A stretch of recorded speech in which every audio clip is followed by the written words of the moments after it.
Malinaw na yan para sa mga taga-mainstream media ha. Hindi nakaposas itong si Senator Rodante Marcoleta. Ang daming pwedeng hanapin, hinahanap nyo yung posas. Tinitingnan nyo kung nakaposas yung mga kamay niya. Ang kakapal talaga ng mga mukha nyo. O para doon sa mga kaibigan natin ha, maghanda na kayo.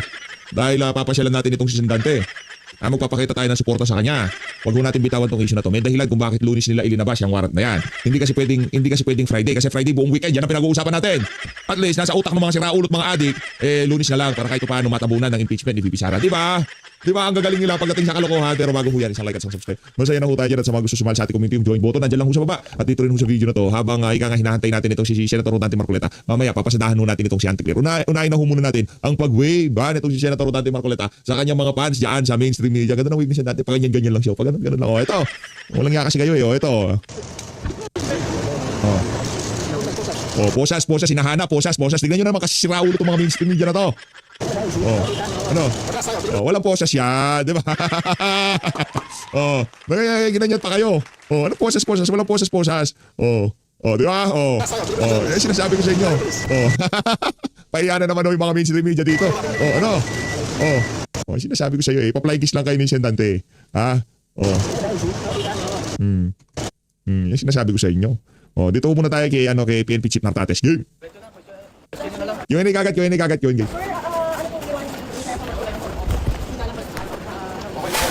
The Philippine National Police Criminal Investigation and Detection Group implemented the warrant of arrest issued against Senator Marcoleta and 3 others. This morning, this IDG went there and received the warrant of arrest at about 8:45 in the morning, and the arrest warrant was implemented. So right now, the usual investigation process, the booking process, ay ginagawa dito sa CIDG. Pero walang tag dito, walang picture ay sa bagay, no. Lalabasin na yung picture ni Sendante na naka-blur yung mukha. Kanya sila ka walang ya. After this, saan dadalhin po si Senator Marcoleta? Okay, of course, we will return the warrant of arrest to the issuing court, that is the Sandigan Bayan. As soon as matapos yan, return natin. Okay? So hindi pa alam kung wala pa commitment order na ilabas. It's up to the court to decide where to commit the arrested person. Check, kumusta po? Yung tatlong pang-akusado na kasama niya sa warrant. Yes, our teams are already on the way to implement to do a known address of those personalities. Mike Defensor, Mr. Biray, and Mr. Spirito. They have addresses here in Metro Manila as well as in the provinces. May mga teams naman tayo doon to look after the trucks. Ngayon, wala na magdo-donate sa mga politiko ha. Mag-ingat kayo. Dahil lahat ng nag-donate sa mga nakalipas na panahon, pag nagbago ng hihip ng hangin, sisilipin natin lahat yan. Marami hong makukulong na politiko. Yan hong ating nakikita dito sa ginawa na to kay Senator Rodante Marcoleta. Maraming makukulong na politiko pag nagbago na ang ihip ng hangin. Lalo na yung mga tumanggap. Ay, plunder. Marami hong plunder. Uulan ng plunder. Next administration, uulan ng plunder. Yan hong ating sinisigurado dito. Walang nagbigay ng plunder fever doon sa pagtupak o communication. Mas maganda kung may surrender. They have to surrender. Surrender sila sa nearest police station. Maganda, surrender. Alam ko pagka nag-surrender, pwede ka kahit pa anong konsiderasyon bibigyan itong mga donor na to. Kung bihira nag-donate ka lang kasama ka sa plunder, anak ng to ka. Nakakakilabs. And or dito sa Kambrami mismo sa CIDG. Okay. Sir, kamusta po si Senator Marcoleta sa loob? Ano muna? Kamusta po si Senator Marcoleta sa loob, sir? Okay, may medical check-up siya ngayon. So, okay naman. We'll see the result. So, tapos na po yung person niya, Senator? Kasalukuyang minamagsan siya. Chief, yung clarify po, surrender po ba? Kasi yung sinasabi po ng lawyer niya, nag-surrender na siya since nandun na siya sa Sandigan. Warrant of arrest has been effected. He is arrested. Okay. So hindi surrender, so hindi siya pwedeng di ba ito dalawang tuhod sa gilid nitong Senator Nartates. Yan mga gusto maging PNP chief ng mga yan. Ito pinaka-kupsto itong sa gilid na to. Ito pakita ko sa inyo. Ito isa to, kupsto. Ito parang ito susunod ng chief PNP matatalo nito. Matatalo ito nito. Hindi ko alam kung sa alin siya dalawa na to pero mga ambisyoso yan, mga gusto maging chief PNP ng dalawang unggoy na yan. Okay. Mainit pala talaga.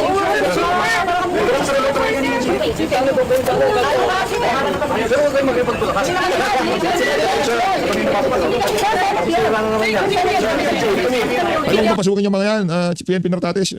Maninira naman yan. Doon kayo sa labi ng CIDG kasi medyo malamig doon. Huwag na kayong pag sinabi ko no ID, huwag na kayong hanggang doon lang kayo sa may 18 tapos dyan sa ano, may mga upuan dyan. Pwede sa close, may mga kapabit lahat. Sige, go!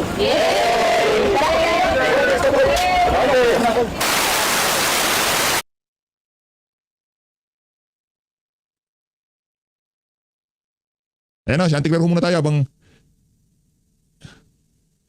hinihintay natin makaganapan dyan sa CIDG. Anticlear. Unang tanong mula kay Maricel Nalili. Unang tanong ka agad, siyempre. Good morning, Yusek. Yusek, Senator Rodante Marcoleta is now in custody. What did the President say about it? Yan po ang isinasaad at sinasabi Hindi, yan ang gustong mangyari ng Malacanang. Ikaw naman ang binubola mo na naman gano'n. ng batas at yan naman po ang kautusan ng korte, yan naman po ay inirespeto ng Pangulo. Pero ang sinasabi po ni Congressman Mike Defensor just now, sabi po niya, nauna pa kaming makulong kaysa sa mga totoong nagnakaw sa kaban ng bayan. Mapapakulong nyo kami at mapapatahimik pero hindi kami susuko. Reaction. Yun nga po, sana po ay minagdali din nila ang pagbibigay ng mga ebidensya. Konkretong ebidensya, Oh, yan na hindi naman, lang puro pamilya. Ayan na naman, tapang-tapangan ka na naman. Pagka kinupronta ka na naman, tatakbo ka na naman. Yan ang hirap sa'yo, Ante Claire eh. Tapang-tapangan ka na naman. Pagka kinupronta ka na naman, tatakbo ka na naman. Mas magkakaroon po ng resolusyon at ng solusyon kung sila ay nagsumiti kaagad ng mga konkretong ebidensya para kung sino yung mga tao na nais nilang papanagutin ay napanagot na po sana, nadala na po sana sa korte ang mga kasong kanilang idudulog. Pero Anong korte pinagsasabi nitong si Ante Claire? Anong korte pinagsasabi mo? Ibinigay na nga mga ebidensya. Anak ng tokwa, ano na nga, hinog na nga kaso, balik balik preliminary investigation ulit. Ano pinagsasabi nito? Oh. pagbigyan ng konkretong ebidensya, konkreto. hindi po talaga ito kakagatin ng korte. Hindi kakagatin ng korte o hindi pwedeng bakbakin si Martin Romualdez dahil babaksakan si Marcos Jr. O sinasabi ko sa Pero yung Ante. sinasabi po ni Congressman Defensor na clearly wala raw basis itong case na isinampa kay Senator Marcoleta at sa kanya. Sa korte na lamang po nito gawin at depensahan. Okay, Tama, last na tama. lang po. Ano po ang tingin ng Malacanang? How will this arrest, if this is considered an arrest, affect the happenings in the Senate, especially na ngayong araw magsisimula yung impeachment trial against the Vice President? Nasa kami na po yan ng Senado. Ang sa atin naman po, sa anumang pagkakataon, kung ano man ang oras, kung ano mang araw, kung ano ang sinasabi ng korte, kung mayroon silang in-issue na warrant of arrest, hindi po ito mapapahinto. Hanggat wala rin naman pong court order na maaari mapahinto sa pagpapatupad dito. So kung in-issue po ito ng korte, ito yung valid warrant of arrest, wala pong magagawa ang ehekutibo kundi ito ay enforced. Oh. Follow-up question na kay Lizar Partila, PTV. Good morning po, Yusek. Yusek, nakaamba pa lang po kasi yung plunder case noon kay Senator Marcoleta. Nagprotesta na po yung isang religious group. How prepared is the government for a possible backlash from the INC? Halimbawa po, malawakang protest po ulit. Kayo po, Wala na. Meron pa ba? Kung meron tayo talagang sa tingin natin nararapat lang na meron pa. Pero kung wala na, naiintindihan din natin yung ating mga kababayan ngayon. una-una ayaw po natin sumagot ng hypothetical question dahil alam po natin Baka habulin ka na naman ng mga kababayan natin. No? Yan, tigilan mo yung kakasagot mo ng hypothetical question. Ang hiling mo kasi sa ganyan, Ante. Yan ang kinakapahamak mo. Ang hiling mo sa hypothetical tapos yung personal na view mo, minimekos-mekos mo dyan sa usapin na yan. Yan ang problema eh. Pati yung personal view mo bilang ordinary Pilipino, wala kang pakialam dyan. Yung tayo lang na Malacanang gusto na mangyari. Kaso, pati yung mga legal views mo, dahil abogada ka nga, minimekos-mekos mo. ang liderato ng INC ay gumagalang po kung ano ang sinasabi din po ng korte, kung ano po ang sinasabi ng batas. So mananatili po tayo sa paniniwala na ang nangyayari po at ang pagpatupad lamang ng batas ay igagalang din po ng liderato ng INC. Sunod na tanong mula kay Christian Yasores, DZMM. Magandang umaga, Yusek. Ngayon po yung pagsisimula Tapos yan, pagka nagagalit ka sa buhay ng Pilipino, nagpapanik kayo. Pinagkukulong yung mga nagsasalita, ng walang yari. ng impeachment trial kay Vice President Sara Duterte. We would like to know kung imamonitor po dito ng Pangulo at asan po ang Pangulo sa pagmamonitor nito. Hindi naman po kinakailangan mag-monitor ang Pangulo. Malalaman naman po din niya kung ano magiging balita rito. Mas marami pong dapat na trabahuhin ng ating Pangulo at hindi po siya uupo lamang para pumanood ng impeachment trial. Maybe nawala lang po yung thoughts ni President Marcos for today's impeachment trial na yung kanyang dating kaalyado sa pagtakbo sa halalan ay masasalang po ngayon sa isang impeachment trial. Katulad po na sinabi po natin even before at nagsalita na rin po ang Pangulo sa kapihan, kung may kinakailangan pong sagutin ay dapat lamang pong sagutin. Kung kaya naman po na malinis ang mga pangalan ay dapat lamang pong gawin. Mas maganda pong humarap sa nasabing trial para po siya na mismo ang sumagot ng mga akusasyon laban sa kanya. Dapat sinabi mo, huwag na siya kumuha ng abogado, pambihira na yan. Bakit siya gusto yung pasagutin? Gigil na gigil ka kay VP Ante Claire, kayo masyadong pahalata ha. Sunod na tanong mula kay Harley Balbuena, IBC. Early Balbuena. Hi, good morning, Yusek. There are ongoing debates on the conviction threshold of Vice President Sara Duterte because under the Constitution, 2/3 of the votes of all senators are required to convict an impeachable official. However, several senators are currently legally embattled and apparently cannot actively participate in the impeachment trial, and there are actually talks from the House prosecution team to seek the lowering of the conviction threshold. We have the pulse of thoughts on this. Hindi po makikialam ang ehekutibo kung ano man po ang magiging resolusyon patungkol sa issue. Bahala na yung mga senador dyan, sabi mo. Bahala na yung Malacanang senators dyan. Yung Malacanang mismo, hindi kami makikialam dyan. Bahala na yung mga bata namin sa senador. Dapat ganun yung sagot mo, Ante Claire talaga. Nasa Senado po yan kung ano po ang kanilang ipapatupad. O yan, sinasabi ko sa iyo, Ante Sunod na Claire. tanong mula kay Ivy Reyes, Billionaire News. Hi, Yusek. Good morning. Some congressmen already denied having heard hearing about a supposed impeachment complaint against Ombudsman Boying Remulla, but they did confirm and hear about a group looking for a congressman to endorse a complaint against Comelec Chair George Garcia. Nakarating na po ba ito? Comelec Chair. Yes, Comelec. Hindi pa po siya nagiging issue sa ngayon. So hindi pa po napag-uusapan ang issue na yan. Po. Pero there being a group looking for a congressman to endorse a complaint, ano po ang nakikitang motibo dito ng palasyo? This is against Comelec Chair? Yes. Hindi po natin nasasagot. Hindi pa po namin nababasa kung ano man yung complaint niya. So, hindi po kami makakapagbigay ng anumang opinion patungkol dyan. So may tanong mula kay Jervis Manahan, ABS-CBN. Magandang umaga po, Yusek. May mga push po ang ng mga abogado. Sinasabi po nila na dapat daw yung mga senators facing plunder charges ay automatically masuspend at dapat daw ma-hold yung mga in budget ng kanilang opisina, ipasarado yung opisina, pati na yung mga sahod ng kanilang mga staff ay i-hold na rin po. Ano po ang thoughts po ng Palace dito?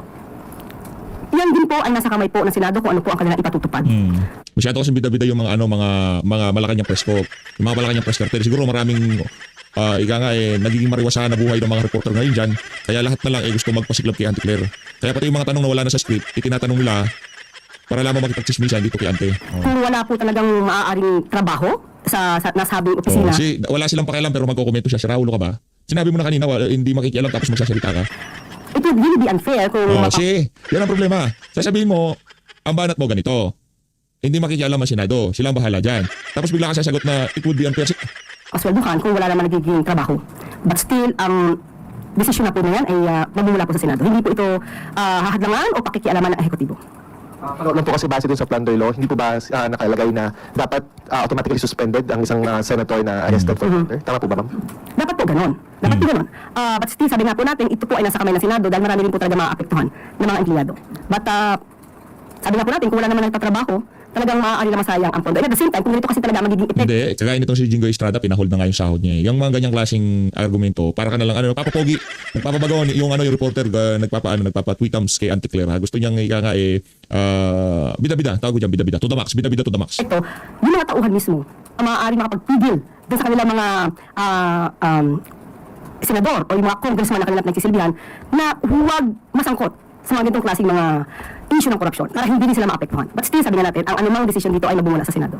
Thank you po. So natin mula kay Tino Maralit ng Manila Times. Good morning, Yusek. AFP Chief of Staff Romeo Browner is set to retire in 2 weeks. May naibigay na po bang listahan? Ay, magre-retire na si Browner? Oo, mayaman na yan si Browner. Big time na yan si Browner. Kahit mabuhay pa na 10 ulit yan, tapos mag-retire siya na 10 ulit.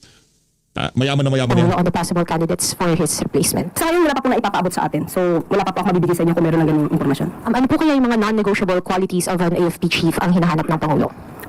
Una po, of course, mapagkakatiwalaan, makabayan, makajus. At Hindi, makabayan. Dapat makamaleta. Aso ng, marunong mag-Ingles. Marunong magpakaaso marunong magpakaaso sa Amerika yun. masipag at ang isip ay kapakanan ng bayan.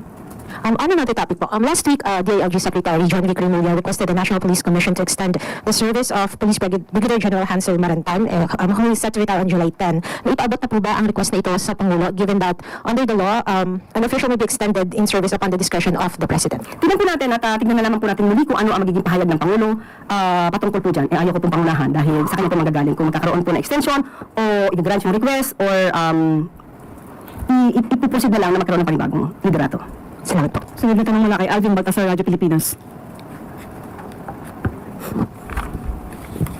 Gusto ko na maibalang ng konti.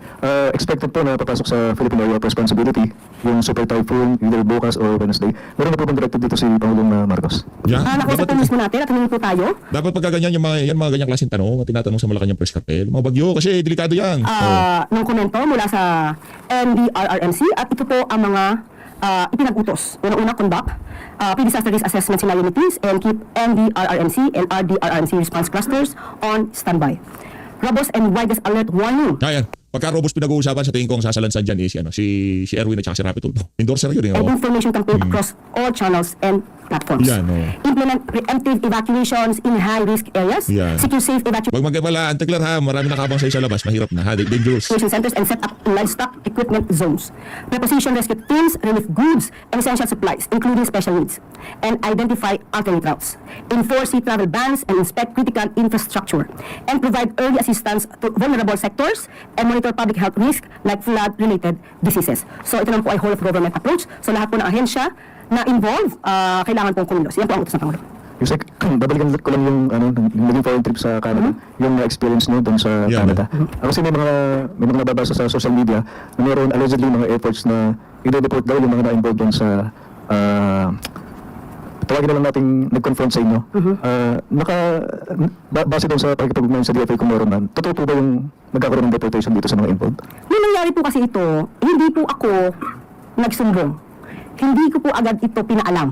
Dahil wala po sana akong balak na palakihin. Makontawa. Hindi deport, naglabas ka lang sa loobin mo. Pati ba naman doon, pati pagiging diktador nyo, gusto yung ilang miyerda. Pero nung dumating kami sa Philcom, mas marami pang kumalat na mga balita na hindi namin alam na kumalat na pala yung video. So doon lang namin nalaman na talagang balak or parang may agenda sila na ito ay ipakalat. So dahil dyan, mas nakita ng iba nating mga kababayan yung mga ginawa nila na hindi maganda habang kami ay nagtatrabaho sa bansang Canada. Trabaho, definition ng trabaho kay Auntie Claire, paggawa ng reels eh. Yung sinasabi ko, trabaho, gawa ng reels. So, hindi din po tayo nagsabi, kahit na kay Secretary Dave Gomez, wala dahil after namin na-experience yun, ay dumiretso na kami sa ibang venue para matapos yung aming video shoot para sa pag-present ng highlights ng ginawa ng Pangulo sa Canada. So, nalaman na nga lang namin dahil kami pa yung sinabihan na may kumakalat na video. Hindi po tayo nagsumbong, hindi po natin alam kung merong gagawing aksyon ang Philippine Embassy, ang ambassador at ang Consul General sa Canada, pero as far as I'm concerned, wala po kaming isinumbong. Nagkataon lang po na kumalat siya siguro dahil sa ibang mga kababayan natin. And at the same time, siguro yung kumuha ng video, yun talaga yung purpose nila. So, wala kaming kinuha ng video. Ngayon ano na yan, panakot na yan ha, kalmahan nyo lang, wag kayong pagka nakita nyo si Marcos Jr. sa anumang bansa, wag yung habulin si Auntie Claire ha, kasi madideport kayo. Hindi po galing sa amin ng video, sa kanila po galing. Ano yung mga galawan diktador no? So kung ano po ang magiging tugon dito ng DFA, mas maaari po siguro na i-address lamang natin ito kay Secretary Tess Lazaro. Sa last point, regarding this, nagkaroon ng reaction si Senator Robin Padilla at ang sabi niya sa inyo, huwag daw kayo maging balat sibuyas, saying that public service comes with scrutiny and even insults. Opo, mas maganda po sana kung nagsalita muna si Senator Robin Padilla at inalam niya ang buong kwento bago siya nagsalita na balat sibuyas.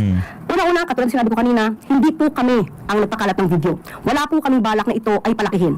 Pero lumalabas na sila yung Hindi nga kasi hindi naman pinakalat o kumalat, binibidyohan ka, kumbaga naka-live yun, binibidyohan ka, kaya kumalat. Pero hindi pinakalat, kumalat, maraming nag-share, pabihira na. malamang yung sino ang nangharas o gumawa ng dito sa amin sa Canada, sila yung pakalat ng video para sa kanilang content na i-spread nila sa kanilang mga kaalyado o sa mga troll. Hindi, kumalat, maraming nag-splice ang video. Ako ba, ininombrahan ba ako na ikalat yun? Hindi. Kasi ano talaga siya, kapano-panood, di ka nga na makita ang sambayan ng Pilipino, yung pagiging kups mo. At pangalawa, hindi kami. Never kami kumuha sa video. Makikita niyo po, may mga dala kaming papel dahil kami ay gagawa sana ng isang video shoot. At pangatlo, hindi kami nagsumbong. Hindi kami ang nagpaunang magpakalat ito. Nung nagdoon po ako kasamang NPC during dinner, sabi po sa akin ni Ivan Marina kung ako ay sasagot. Ang sabi ko, wag na lang palakihin, hindi na ako magbibigay ng anumang komento. Pero nabasa ko po kasi yung message ni Ivy. Tinatanong niya ako ano ang komento ko sa nangyari. So, since hindi naman ako makakasagot agad sa NPC sa Manila, so sabi ko ngayon kay Ivan, sige, sasagutin ko na lang, then kayo na lang ang mag-share sa NPC Manila. Yun lang po ang naging daan para sumagot ako, pero initially ayoko sanang sumagot. Ngayon, pag-uusapan ba ang balat sibuyas? Unang-una po, siguro mas maganda na masabi niya rin ito, or mismo ni Senator Robis Padilla sa sarili niya. Dahil hindi po tayo balat sibuyas, hindi po tayo umaalma, katulad ng ibang ginagawa na tinaasan lang ng boses dahil sa kanyang Ay, naku, yan pagsisingit. ang sinasabi ko na, yan ang sinasabi ko. Sen Robin, binabanatan ka, politiko yun. Ito, politiko versus taong bayan. Yun, merong house rules. Merong proper quorum. Ayun, kalsada yun, labasan na sa loob yun. Ang nangyari, ikaw tumakbo. Or pag-interrupt sa pagsasalita ng isang senador ay biglang umalma na at medyo nag-alboruto. Yan po ang totoong balat sibuyas. But at the same time, hindi ito issue ng pagiging balat sibuyas. Issue ito ng mga Pilipino na nagpapakita ng kagaspangan ng ugali. Sinabi po natin na karapatan ng bawat isa ang freedom of expression. Pero ang pagsasabi ba, ito magandang itanong natin ito kay Senator Robin Padilla, ito tolerate niya ba ang Wala na. Marami nang hindi naniniwala sa'yo kasi ika nga nagsumbong ka sa pulis Di ba? Crybaby ka Kung sana hindi ka crybaby, maniniwala ka ba sa mga sinasabi mo? Kaso problema, crybaby ka.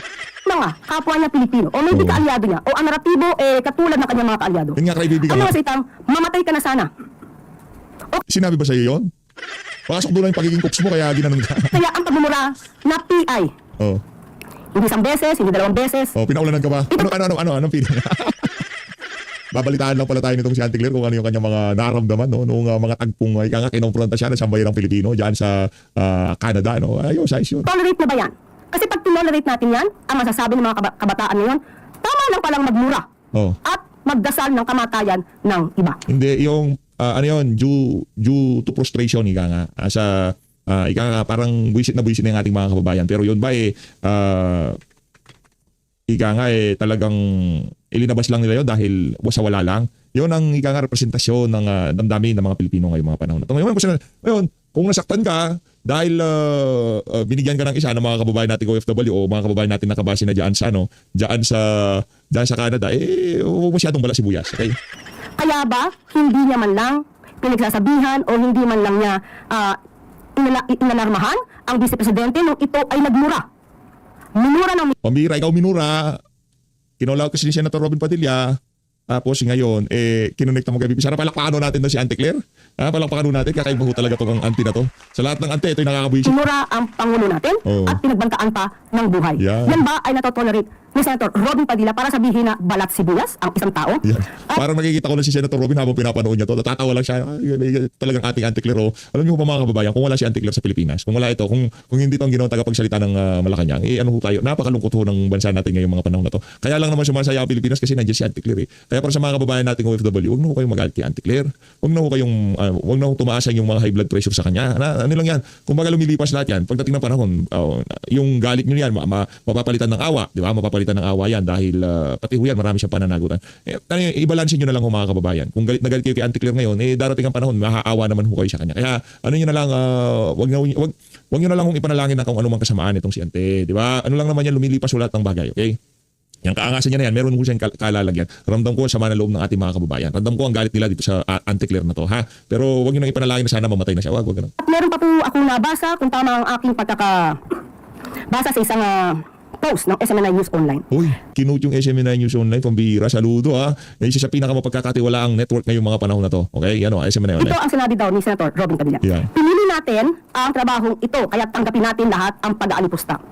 Dahil ang bayan ay ibiningit na natin sa kawalan. So ulitin po natin, ang pag-aalipusta ay normal pero hindi ang pagmumura at hindi Hindi, yan ang problema, napaka-insensitive nyo eh. Hindi nyo man lamang itanong sa mga sarili nyo, ano ba ang naging, saan ang gagaling yung mga nagmumura sa inyo, yung mga bumabana sa inyo. Alamin nyo yung pinanggagalingan ng ating mga kababayan para kahit paano in touch kayo sa reality. Hindi kayo kumbaga, sumobra na kayo. Hindi nyo na maging yung damdamin ng ating mga kababayan. Hindi nyo man lamang kumustahin kung, ba't nyo ako minumura nangyari? Dito ka, ba't nyo ako minumura? Ano bang ginawa ko? Di ba, ganun lang naman eh. Ang bihira. ang pagdarasal ng kamatayan ng ibang tao. Hindi po yan maka-Pilipino, hindi po yan maka-Diyos at hindi po yan makabayan. Para doon sa mga hindi nagmumura, yung sinasabi nila makabayan sila, tapos sinasabi nila maka-Diyos sila, tapos behind the scene mga magnanakaw sila. Kayo na lang. Ayoko maging ganun. Yung, hindi ka nga, magmura na ko kayo. Walang problema yan. Magmura ko kayo hanggat gusto nyo. Basta huwag lang kayo magnakaw. Huwag nyo lang lokoyin ang sambayan ng Pilipino. Huwag nyo lang isilin sa maleta yung pera ng sambayan ng Pilipino. Magmura kayo hanggat gusto nyo. Wala akong problema yan. Diba? Yung pagmumura personal yan. Kung gusto magmura, meron ka nararamdaman, masama ang loob mo, galit ka, ilabas mo. Okay? Hindi ko kayo binabawalan dyan. Tayo minsan napapamura rin naman. Pero yung pagmumura at yung pagiging Pilipino at pagiging gustong mailagay sa tamang landas ng bansa na to ay napuputol dun sa yung pagmumura. Napakalaking kalokohan ho ng mga kababayan. Binubola na naman ho kayo. Hahabulin ka na naman yan, ante. Kasi nagawa mo yun. Ang naman po, anong ibig na sabihin na ang bayan ay ibiningit na natin sa kawalan? Hindi po natin matatanggap ang ganitong napaka-general na statement niya. Ipaliwanag po niya sana ito kung anong ibig na sabihin ito. Dapat pinaliwanag niya po ito, sasagutin ko po siya. Hindi po siya maaaring magpintang ng ganito na wala siyang anumang ebidensya. Tatawanan ka lang ni Sen. Rob. Salamat po, Yusek. Wala po siya kay Cristo Seri natin. Last question na tayo. Ayoko na. May mahahabol na naman yan. Yan, Pambira. paano po kung dumating sa punto na mag-public apology itong mga taong to para po mahingi po yung pagpapatawad nyo? Ano po ang masasabi niyo rito? Wala po, hindi po naman ako nagtatanim ng sama ng loob. Ayoko lang po sana magaya sila ng ibang mga kapwa natin Pilipino. Ay, hindi, gayahin nyo sila. Kung saan man magpunta itong si Auntie Claire sa mga susunod na panahon, ang aking paalala sa bawat Pilipinong makakakita kay Auntie Claire sa Pilipinas at labas ng Pilipinas, habulin nyo siya, tanungin nyo siya, makibalita kayo sa kanya kung ano mga ginagawa niya dyan sa PCO. As always, ang dami ko kasing nangyayari ngayon sa ating bansa. Kaya kailangan, matuloy-tuloy ho natin ito ang pag-update sa ating mga kababayan kung ano mga dapat nilang malaman, mga kabalbalan ni Auntie Claire, ang pag-high at pag-flying si Senator Rodante Marcoleta. Update ho. Huwag mo natin bitawan itong mga issue na to. Abangan nyo ho yung mga punto de vista nitong si dating Senate President Alan Peter Cayetano ngayong umaga dyan sa aresto na yan itong si Senator Rodante Marcoleta. Maraming salamat po sa pag-support sa PH Update. Talagang mga kababayan natin, mga kasama natin dito talagang napakatindi kong sumuporta. Sa mga bagong member palakpakan muna natin sila. Okay? Pero ang atin naman ho kasi dito, isang like at isang subscribe. Lagi ko kong sinasabi sa inyo yan. Isang like at isang subscribe, masaya na ho tayo yan, ha? Kung gusto mo magpakulay, wala namang problema. Pero hindi ko kayo pinipilit o kung ano pa man. Kung gusto nyo lang, wala namang ano yan, di ba? Saka hindi naman mandatory kung gusto nyo lang. Kung ayaw, maraming salamat. Tinatanaw ho natin malaking utang na loob lahat ng tulong na ginagawa nyo sa PH Update. Malaking tulong ho yan sa ating mga pakikibaka, sa ating mga gusto mangyari dito sa bansa na to. Dahil ngayong mga panahon na to, at meron hong isang pinagbabawal dito sa PH Update. Bawal hong mawalan ng pag-asa. Maraming salamat. Mag-ingat po kayo lahat. Mahal natin ng Pilipinas. Senator Rodante Marcoleta, hindi ka namin iiwan. Para doon sa aking kaibigang Oso, maganda-handa ka na. Meron tayong papasyalan.